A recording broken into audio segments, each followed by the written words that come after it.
এজন্য যারা সরকারি টাকা মেরে দেন, জনগণের হক মেরে দেন, আল্লাহর কসম জনগণের কাছে কিয়ামতের দিন আপনার জবাব দেওয়া লাগবে, একটুও ছাড় পাবেন না। এজন্য সাবধান, সরকারি বাজেট খেয়ে দিয়েন না।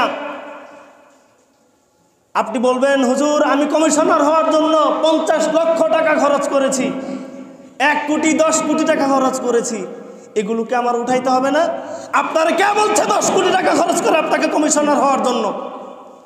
আপনি টাকা খরচ না করে যদি কমিশনার হইতে পারেন, জনগণের খাদেম হিসাবে খেদমত করবেন, কিন্তু কোটি কোটি টাকা নিজে খরচ করে আপনি কমিশনার হবেন আর নেতৃত্ব অর্জন করবেন, পরবর্তীতে এর 10 গুণ সরকারি বাজেট আপনি মেরে খেয়ে দিবেন, আল্লাহর কসম আপনার আল্লাহর কাছে জবাব দেওয়া লাগবে। সন্দেহ আছে কারো? এটা কি রাজনৈতিক আলোচনা? সরকার হিসাবে আলেমদেরকে পুরস্কার দেওয়া দরকার, ঠিক কিনা বলেন? কারণ আলেমরা চোরদের বিরুদ্ধে কথা বলে, ডাকাতদের বিরুদ্ধে কথা বলে, লম্পটদের বিরুদ্ধে কথা বলে, নারীবাদের বিরুদ্ধে কথা বলে। আলেমরা রাস্তার টাকা যারা মেরে দেয় তাদের বিরুদ্ধে কথা বলে, তাদেরকে পুরস্কার দেওয়ার দরকার, ঠিক কিনা বলেন? সরকার চুরি বন্ধ করতে চায় কি চায় না?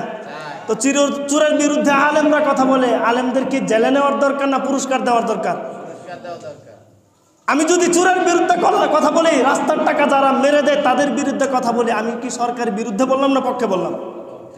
বলেন না, পক্ষে বললাম না বিপক্ষে? পক্ষে বললাম। কিন্তু যারা জামাই আদর করার দরকার তারা দেয় ডান্ডা বেরি, আর যারা ডান্ডা বেরি দেওয়ার দরকার তারা জামাইয়ের মতো পোলাও কুরমা খাওয়ায়, ঠিক কিনা বলেন? এগুলো জুলুম।